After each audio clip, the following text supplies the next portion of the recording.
19. The Great High Priest. Peter speaks of Christians as a royal priesthood, 1 Peter chapter 2, verse 9, and John declares that Jesus Christ hath made us kings and priests unto God and his Father.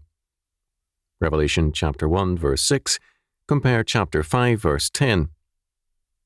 This doctrine, however, is not new to Scripture with the apostles. Every covenant man, as he brought his sacrifices, functioned as a priest. In fact, one of the central commandments given with the 10 Commandments and spoken to all of Israel was this: Neither shalt thou go up by steps unto mine altar, that thy nakedness be not discovered thereon. Exodus chapter 20, verse 26. As Rylardstam noted of this verse, the provision presupposed that the officiant was the head of a household wearing a short skirt. Exodus chapter 28, verse 42, requires breeches of all priests as they officiate. According to Josephus, Antiquities 3:7-2, and rabbinic data, a cassock was worn over the breeches, completely covering the body down to the feet.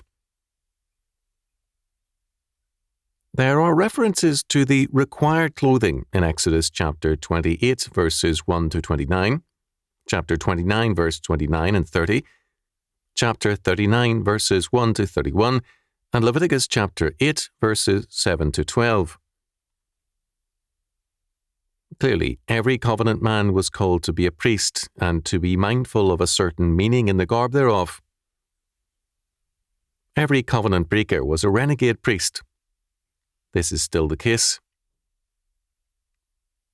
The clothing has an important meaning, one which the Church retained rather extensively. Before we examine the meaning of the clothing, let us consider further this universal priesthood. The liturgical priests were priests by birth, born priests. All who were priests in the liturgical sense were of the blood of Aaron. Exodus chapter 28, verse 1, chapter 30, verse 30, Numbers chapter 3, verses 2 and 3 and 10. All the unblemished, Leviticus chapter 21, verses 17-23, sons of Aaron, were priests by birth, and all covenant and non-covenant men are priests by birth. The true priest, however, is a true priest by grace. Thus, an inescapable priesthood is laid upon all men by birth. They can only discharge that calling by grace. The ungodly are false and blasphemous priests and accursed men. Back to the garb. The priest is man's representative before God. He dedicates himself, his household, and his people to Almighty God.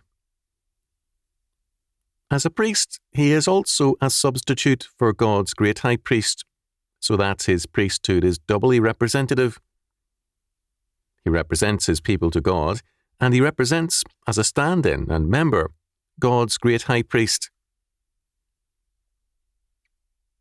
In his priesthood, his own person is thus almost invisible and is reduced to a minimal appearance. He represents more than himself. The Church recognized this fact and placed the clergy into cassocks, clerical gowns, and the like. The judge, because he had to represent God's law, was also garbed to cover his own person.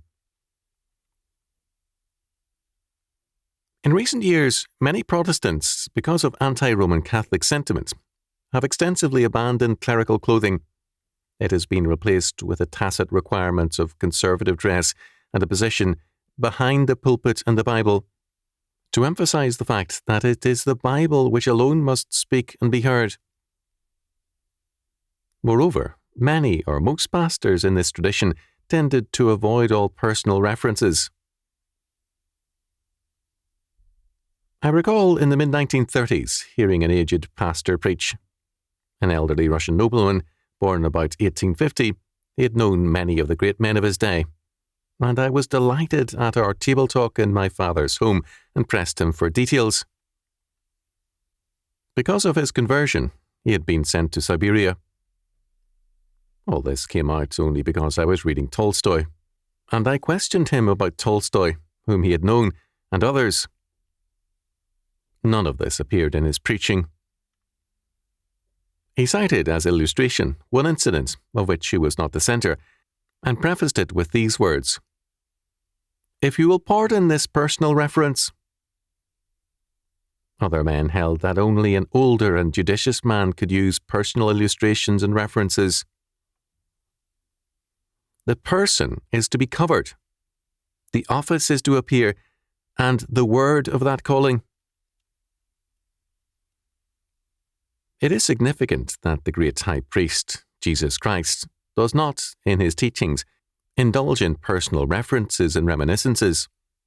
He who, being very God, could alone declare, "I say unto you," use that pronouncement to set forth God's word, not himself.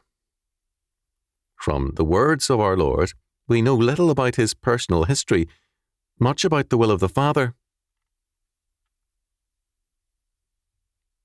One of the duties of the priest was to encourage the people in terms of God's covenant word, Deuteronomy chapter 20, verses 2 to 4, and to be a judge in terms of that word, Deuteronomy chapter 21, verse 5, chapter 17, verses 8 to 13.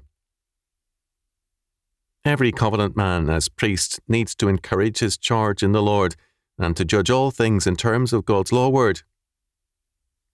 Jesus Christ so encouraged people. John chapter 14, verse 27, etc. And he is the great judge of all things. He is, of course, the great high priest. Hebrews chapter 3, verse 1, chapter 4, verse 14, chapter 5, verse 5, chapter 6, verse 20, chapter 7, verse 26, chapter 8, verse 1. As the great high priest, his work is unique. He, as both priest and sacrifice, offered up himself as a sacrifice of atonement for the sins of his people. He is also, with the Holy Spirit, our advocate and intercessor with the Father. 1 John chapter 2, verse 1, John chapter 14, verse 16, compare Zechariah chapter 3, verse 1, Hebrews chapter 7, verse 25, Revelation chapter 12, verse 10, John chapter 16, verse 8, chapter 14, verse 26, chapter 15, verse 26, Romans chapter 8, verse 23, Hebrews chapter 9, verse 24. The ministry of intercession is closely related to the atonement.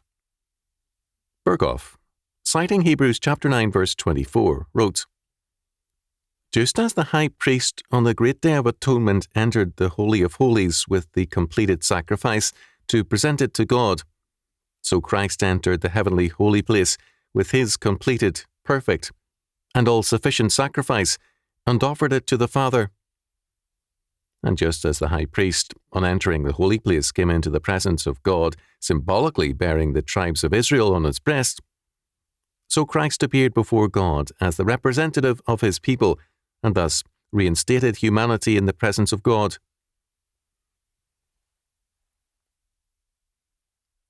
In all the Bible, intercession is spoken of as the privilege and duty of covenant man. Genesis chapter 20, verse 7, Jeremiah chapter 29, verse 7, 2 Chronicles chapter 9, verse 14, Ephesians chapter 6, verse 18, 1 Timothy chapter 2, verse 1, Hebrews chapter 13, verses 18 to 21, James chapter 5, verses 14 to 16, 1 John chapter 5, verse 16. Christ is the great intercessor, but we are all intercessors in him. The point of all this is that Jesus Christ, as the great high priest, came to fulfill what man was called to be: priest, prophet, and king under and to God and his glory. Christ's life, person, atonement, and intercession are God-centered, as indeed we must be. In our priesthood, we represent not merely our own, but God's people, his covenants and kingdom. The true priest is a covered person, and Jesus Christ is our atonement and covering. As priests, not only are our sins covered, but ourselves. We put on Christ and become a new creation. 2 Corinthians chapter 5, verse 17. The priest functions for Christ and for Christ's glory, not his own. As we have seen, the Church very early continued the use of clerical garb to symbolize this covering of man's nakedness by Christ's atonement. Protestantism added another dimension to this.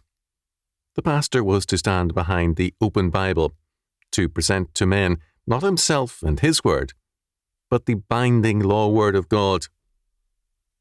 At no point does he meet the world on his own or in terms of his own word, but always in terms of God's covering Jesus Christ and his royal word. Jesus Christ is very man of very man. Hebrews is emphatic that he knew our infirmities, was in all points tempted like as we are, yet without sin. Hebrews chapter 4, verse 15, compare chapter 5, verses 8 and 9. Yet we are never treated by Christ to an exciting tale, how I met temptations and triumphed, or my struggle with Satan, and the like. Rather, he said simply that he had come to do the will of him that sent me, and to finish his work. John chapter 4, verse 34. This is the calling of every priest.